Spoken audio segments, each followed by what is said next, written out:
Hey everybody, it's Jason Blaha here, and today I want to chat with you guys a little bit about something that needs to be said in the lifting world, and that's this idea that we are missing lifts because we had a bad day, because we misgrew, because of whatever happened. And I'm not saying things don't happen. I'm not saying if you have a minor injury or something that's impeding function, that can't cause you to miss a lift. All right, fair enough. All right, I've had days where I had some shoulder irritation and my benching wasn't particularly good due to a tendon kind of popping out of place from doing pull-ups that I had to get to stay back in place, and it would hurt when it would pop back out. All right, that's different. We have things like that happen because that interferes with your strength. But you know what? If you were stronger, you would still get the lifts. Even if you lost 30 pounds off your lift due to that irritation occurring, if you were stronger, you would still lift more weight. Okay? But people need to be honest with themselves. You miss lifts because you are not strong enough to make the lift. All right, your form doesn't break down on a lift that you're proficient at. Form doesn't break down because you had a bad day. Your form breaks down because you have a weak muscle. Your squat turns into a taco squat because your upper back is weak. Now, we could argue, well, I didn't get tight enough. Well, why didn't you get tight enough? It's because your upper back is weak? Because your upper back is too weak to handle that weight, so you couldn't get tight enough. And realistically, how much do you really think that tightness matters? If you just got stronger and you got loose, you would still get the lift anyways. It would just be sloppy.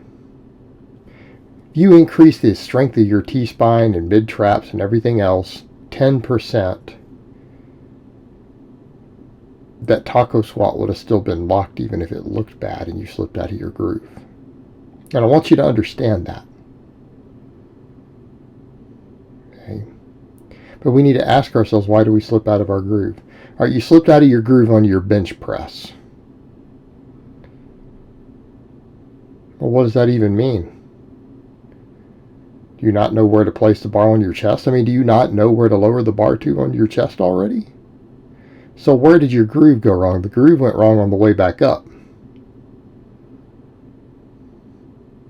What usually happens?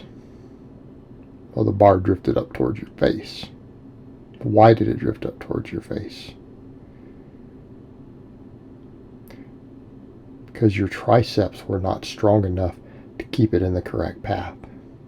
And your delts had to take over because your triceps weren't strong enough and your delts had to try to do the work.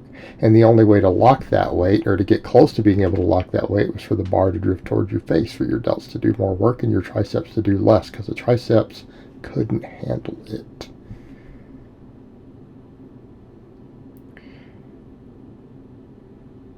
What's the solution there? Well, your triceps have to get stronger. I mean, obviously we would say you need to get stronger.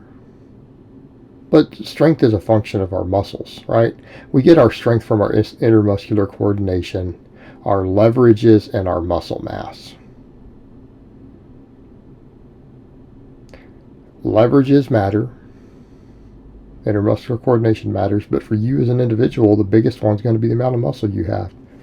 Okay, how do you get your triceps stronger? You have to get them bigger. You have to figure out what parts of the tricep are contributing to that lift, and you have to thicken them up. We have to get bigger. We're not saying movement patterns don't matter, but how do we build those movement patterns? Build those movement patterns with the lifts. You know, we could talk about, well, the good morning can reinforce the movement pattern to sit back on the box squat. That's true. But how does it do it? It does it by actively using the muscles under heavy loads. It doesn't work with lightweight either, by the way. It needs to be heavyweight to condition your muscles and all the muscles involved to push back with that heavy weight.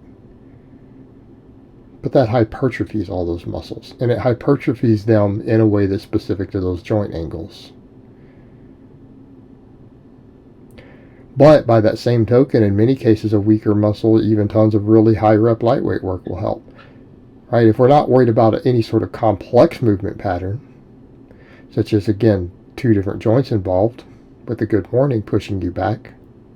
For that case, weight does matter because there is an intramuscular coordination component, and you eventually need to get good at doing it with a maximum weight.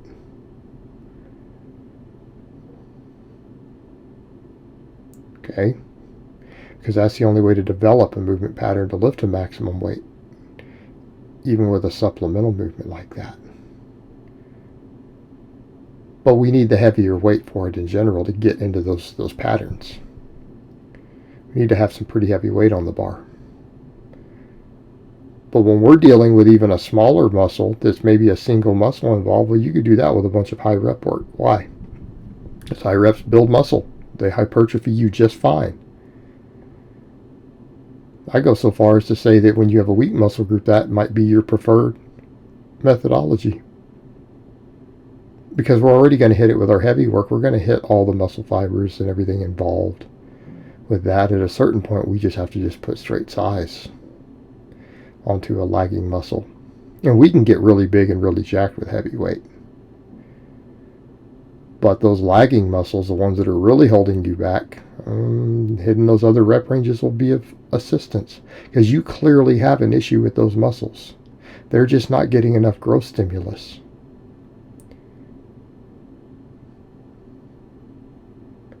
So you have to thicken them up through any means necessary.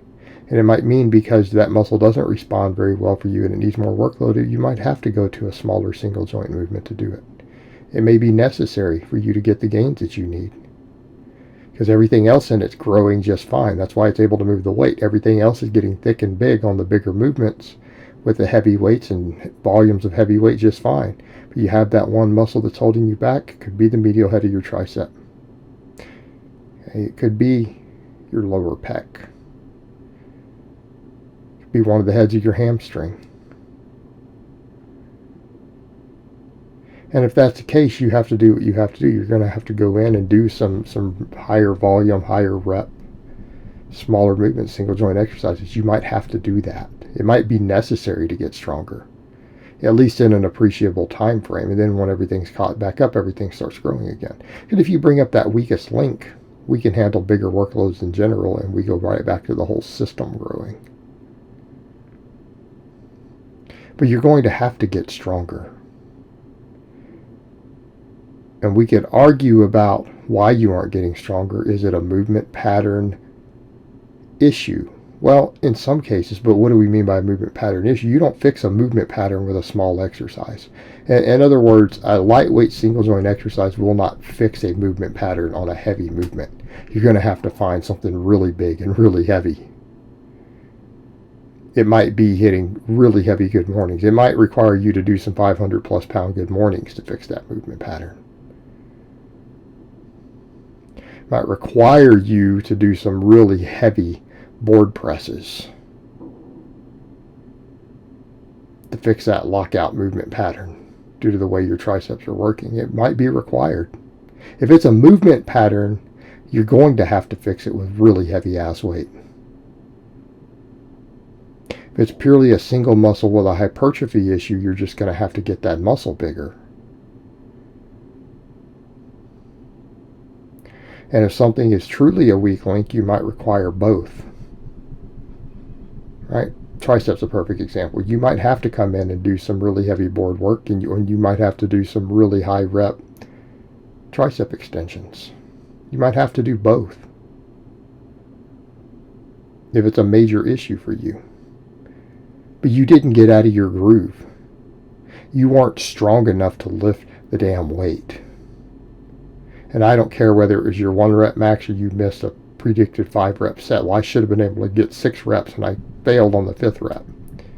Yeah, you should have. If you were stronger, if you were as strong as you thought you were, you could have. What are you going to do about it? Complain that you had a bad day, you missed your groove? That's a cop-out. No, you need to get stronger. And we all need to be getting stronger. I don't care what our specific athletic goals are. Strength is never a weakness. It would behoove you to get stronger and more powerful across the board. Doesn't matter what you're going to compete in. every athletic goal benefits from size, strength, and power. I mean, size up to a point, as long as you have a weight class to deal with. Size in the right places to make you stronger. Alright guys, well that's really all I have to say on that today. I hope it's been informative, and I will talk to you guys next time.